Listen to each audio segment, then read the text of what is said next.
Hello and welcome to another episode of Agri Art. The Iberian encounter with the New World, stumbled upon by Christopher Columbus in 1492, was the result of an attempt at a shorter trade route to the spice-rich Far East. To prepare the world for the riches promised by Columbus, Pope Alexander VI divided the world in 1494 between Portugal and Spain. Due to the Treaty of Tordesillas in January 24, 1506, the line was changed again, and due to a rounding error, Portugal had full rights to India and the Far East. That's why you always check your numbers.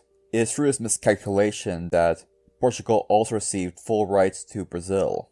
Following Columbus, there were many adventures into the New World by various people of European stock, who obtained a great many crops and preserved their information through seeds, writings, and paintings, the latter of which we'll be talking about the most. The important crops that came out of the New World were corn, tomato, pepino, husk tomato, chili, potato, cassava, the common bean, the lima bean, the peanut, squashes and pumpkins, chayote, cocoa or cacao, avocado, guava, papaya, passion fruit, pineapple, Brazil nut, cashew, cactus pear, dragon fruit, American cotton, the rubber tree, tobacco, and sunflower. We'll start off with the artistic history of corn. Mesoamerica is a center of corn domestication. Corn was cultivated by Aztec, Mayan, and Incan farmers throughout history prior to Columbus reaching the New World. Its production made cell life and civilization possible within its region, and was first called maize, M-I-A-Z, without an E. Beans were often sown alongside corn, with the corn acting as a support for the climbing bean, while the beans supply nitrogen to the soil. By combining beans and corn together, you can get a nutritionally complete protein, and this became the basis for the Mayan diets, as well as the Aztec diets, for most people. The significance of this crop is evident in the deification of the crop itself and its frequent depiction in ceramic pottery. The crop was later renamed maize with an E, and this is how it's known across Europe, Africa, and Asia.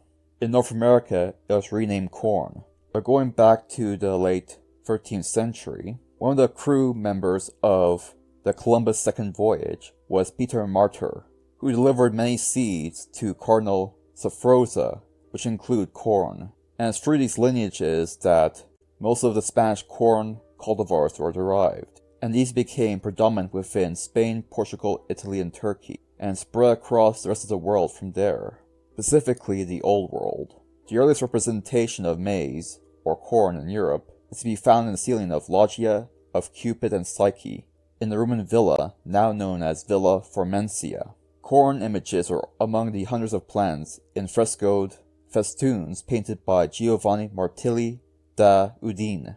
These were surrounding the depiction of the heavenly adventures of Cupid and Psyche, based on the ancient novel by Apuleius in the 2nd century CEE. These paintings were designed in part by Raphael Sanzio. 3 different types of corn were portrayed: long corn, medium-sized corn, and short-eared corn. These land races are still in existence within Spain, Portugal, and Italy. In later years, frescoes of corn appeared in the Vatican, and these were commissioned by Pope Julius II. Corn also appeared in the woodcut in the herbal De Stiperium, written by Leonhard Fouché in 1542.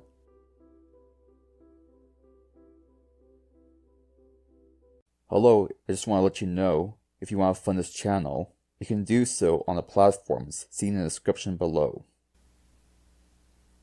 New World cucurbits such as squashes, pumpkins, and chayote were important crops to the natives of that region, and a representation of a common pumpkin can be found on Incan pottery, among other forms of Incan art. The first representation of the pumpkin in Europe is in a painting found in an illustrated prayer book painted by Jean Bourchienne for Anne de Bretagne, the Queen of France. This was done between 1503 and 1508. The festoons in the loggia of Cupid and Psyche also contain various examples of gray pumpkins, white pumpkins, and normal pumpkins, as well as gourds. These species were also depicted on herbals written between the 16th and 18th century. Choidy can also be found in a famous painting of John Chantes Cotten. The tomato, the pepino, the chili pepper, and potato were important crops in pre-Columbian America and are represented in various indigenous art forms. The earliest images of these crops in Europe, however, appeared in various herbals written by Mr. Fuchs and Mr. Gerard. Potato culture of the Incas was illustrated in a calendar first discovered and presented to the King of Spain in 1580. Think of the Mayan calendar but with more potato topics. Two paintings of a potato by Vincent van Gogh in the 19th century have also become iconic images. Peanut or groundnut is found depicted on ceramics in the mochi culture of Peru and in European herbals. Pineapple, the second Columbus voyage of 1493 found the domesticated pineapple and moved it to Europe, and from there was introduced to Africa, southern India, and most of Southeast Asia and China. This took place between 1550 and the end of the 16th century. The first European illustration of the species was drawn around 1535, and the fruit are very similar to present-day cultivars, indicating very little has changed, genetically speaking, since the discovery of the pineapple, even after the great deal of breeding work that would have been done. Next, we'll talk about the papaya.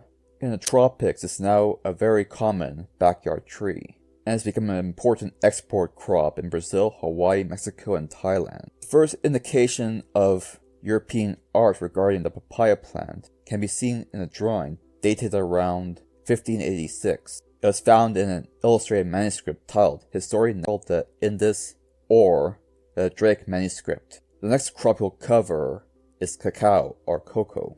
It was prized extensively in Mesoamerica. They are a common feature in pre-Columbian pottery, and the seeds were once currency within Aztec society. The last crop we'll talk about would be the sunflower, dahlia, petunia, and fuchsia.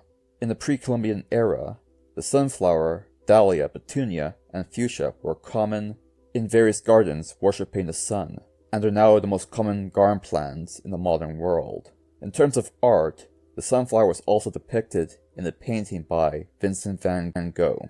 And that about covers everything. Thank you for watching.